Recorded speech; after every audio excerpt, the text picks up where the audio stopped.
I just want to thank you all for being here today and coming together to hear one of the key industry spokespersons and supporters for business aviation today, Jim Coyne.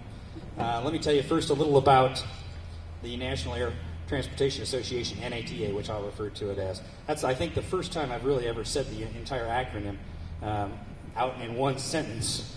But NATA represents aviation service businesses like ours, FBOs, charter providers, aircraft management companies, maintenance and repair organizations, obviously like Duncan, flight training, airline service companies.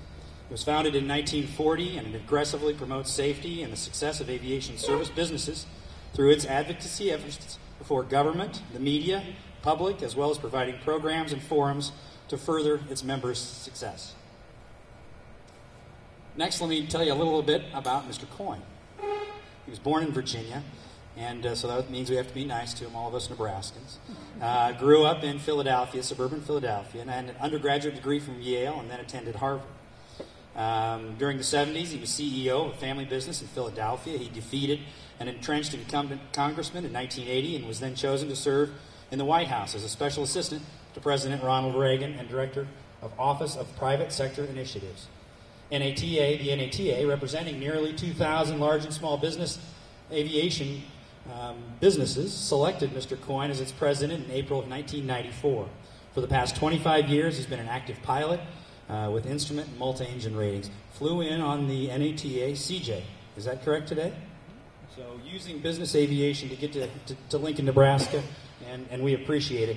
You know, flying, and my short comments before Jim comes up, we are going to have an opportunity to have some questions for Jim afterwards. We've obviously got some refreshments and treats afterwards as well, but I'll tell you that I've been honored to be a part of NATA's board for the last 2 years. My dad was part of the board and was board chairman in the 80s and appreciates exactly what NATA does for our industry, and that is the betterment of business aviation for all of our customers.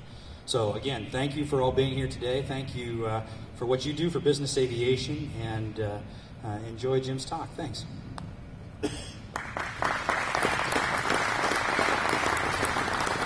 Well, thank you very much, Todd. And whenever I come to Lincoln, I always feel as though I am literally in the heart of general aviation in America.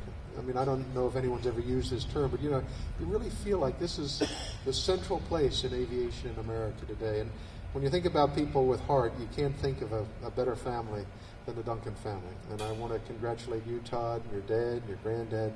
What you have done here over the years is to show that people with heart can really build a great business and watch it grow and support aviation. We need companies like you. I wish we had 1,000 like Duncan. You probably wish you didn't have any competitors, yes. But it is so wonderful to have you on the board at NATA and all of your employees. So many of people like Mike over here have worked with NATA and the committees, and we really consider Duncan one of, if not the leader, in general aviation in America. So, round of applause for Duncan here too, for certainly for more than me. But as you heard from Todd, I was once a member of Congress. I want you all to know that I have recovered from that experience. It's a very involved 12-step program, but I was able to do it with the help of my wife and most of my friends who brought me back to reality. And I was one of the few businessmen in Congress when I was elected.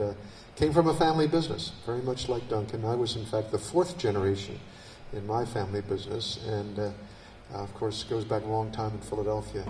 And I really believe that there are great challenges in America, but really most of those challenges are met because of the creativity and the energy of the business community and what we can do to innovate and to change and to adapt and to respond to a very changing environment. One of the things, of course, we have to respond to is the changing political environment, and we've seen a lot of changes in the last year or so in Washington. And for the aviation community especially, it's been a hard year. I think the best thing that we can say about the year 2009 is that it is over. And I thank God it is, because it was a tough time. We saw a lot of unnecessary criticism of the users of business aviation. We saw even from the President of the United States. And some of you may have seen the letter I wrote to President Obama a year ago in March 2009, where I criticized his what I considered a cheap shot at business aviation during his State of the Union address last year, where he said that we really shouldn't be allowing big executives to fly around in corporate aircraft. It was somehow unworthy. Well, I'm here to report that we now have a poster child for business aviation in America that I think everybody can get around and support. That man is President Obama. He has flown in Air Force One, his business plane, more than any other president in the first year of office ever. And it was just 2 days ago, some of you might have seen on TV, when he landed in Afghanistan after a surprise trip all the way from Washington, D.C., nonstop to Afghanistan in Air Force One. Or maybe they stopped, I don't know. But in any case, he gets off the airplane and he tells the troops over there, the greatest thing about being President of the United States is my airplane. And isn't it wonderful how I can use that airplane to come over and meet you?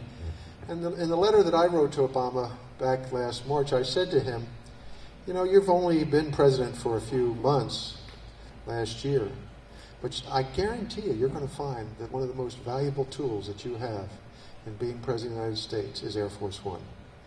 But I also predicted that he was going to make a mistake or two with his Air Force One, just like previous presidents. And I reminded him of how President Clinton, if any of you remember, he had a haircut in Air Force One down at LAX, got all sorts of negative publicity, shut down the runways at LAX for an afternoon.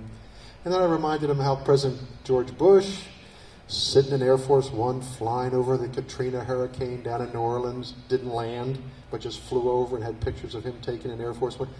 Not a good move, from a public relations point of view. And then 2 weeks after I sent this letter to Obama, lo and behold, his Air Force One flies at 300 feet over New York City. They evacuate part of downtown because they were afraid that something catastrophic was happening. So even his Air Force One can make a boo-boo. And I reminded him that those 3 automobile executives who came to Washington on their private jets, maybe it was a boo-boo for them to do that. Maybe it wasn't the smartest thing.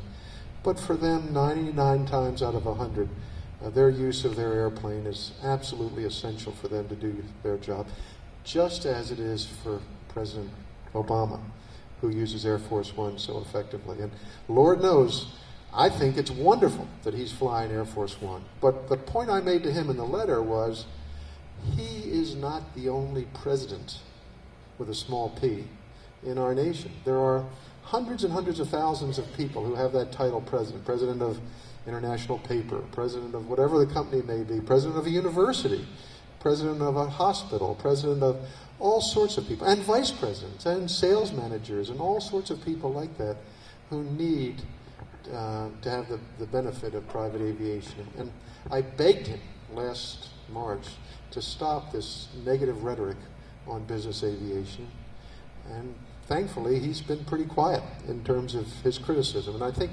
now, as he's demonstrated by his own use how much he values the airplane, maybe we'll get back to a common sense partnership once again with our government in aviation.